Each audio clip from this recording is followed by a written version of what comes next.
Her voice still echoes in my ear. Not the pitch, the intention.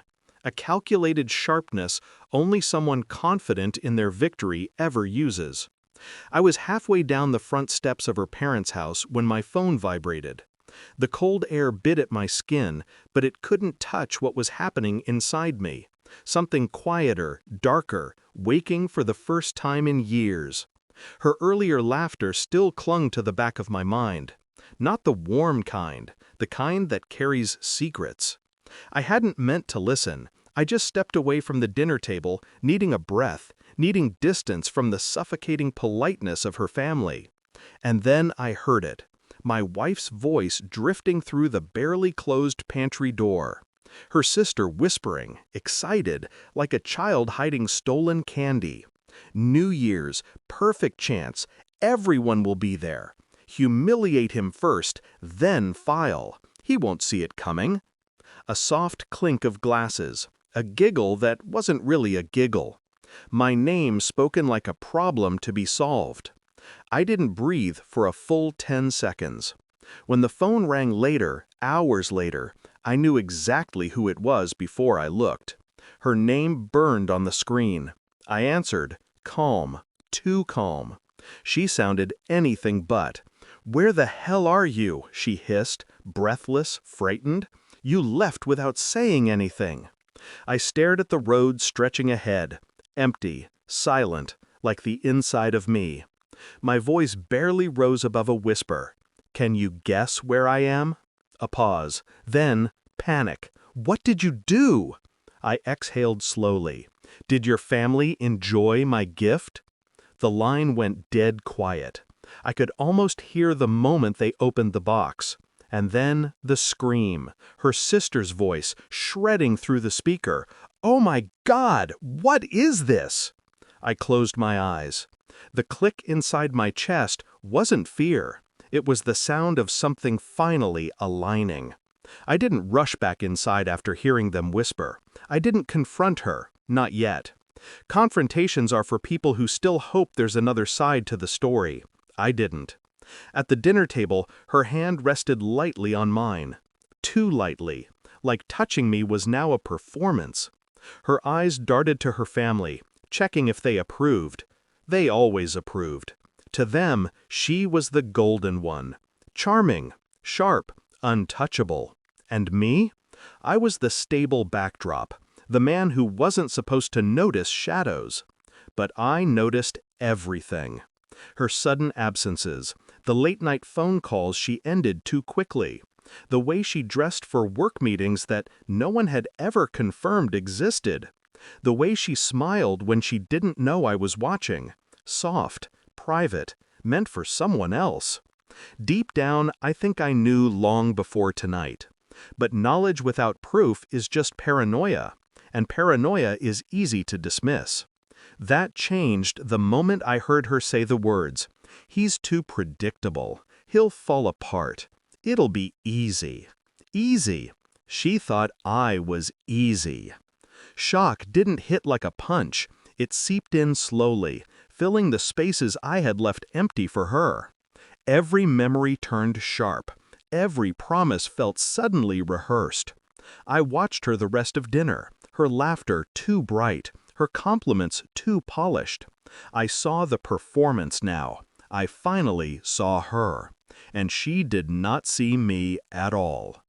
The next days fused together. I moved like a ghost through our home, quiet, observant, invisible. She mistook my silence for the usual routine compliance. She always underestimated calm men.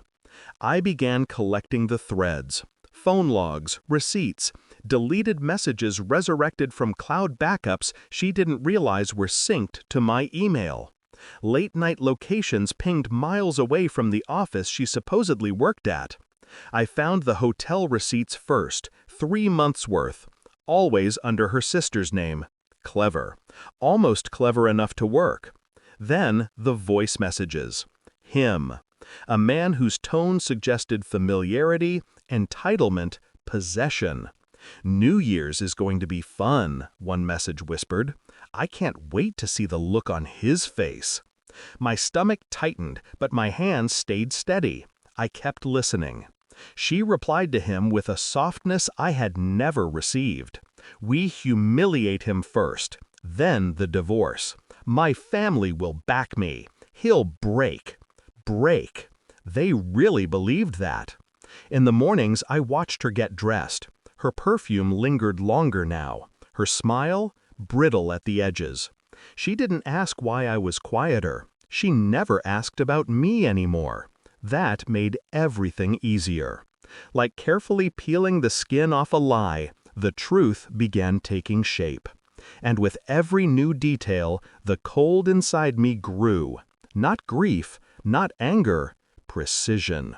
I waited, and I planned. The final confirmation came on a Thursday. A small envelope, neutral, unremarkable. Inside, printed screenshots, hotel logs, photos, a transcript of a message recording she thought she deleted. No ambiguity, no space for excuses. Truth. Perfect, merciless truth. That evening, I placed the envelope on the dining table, centered, flat, silent. She walked in humming. God, she even hummed. Saw the envelope, went pale. "What is that?" she asked, voice brittle. "Open it," I said. I didn't raise my voice, didn't move toward her, didn't blink. She opened it. I watched her face collapse in slow motion. Shock first, then confusion, then the frantic instinct to lie. "I can explain." "No," I said, a single word. A door slamming shut forever. Her knees nearly buckled. She looked at me like I'd turned into a stranger. Maybe I had. I didn't scream. I didn't accuse. Instead, I held her gaze. "You were going to humiliate me at New Year's," I said, "in front of everyone." She flinched. "So I sent them a gift tonight." Her breath caught. "A gift?" I nodded. "Everything you planned. Everything you hid. Everything you are." Her phone rang then, her sister's number flashing. Then the scream erupted through the speaker. "Oh my God, what is this?"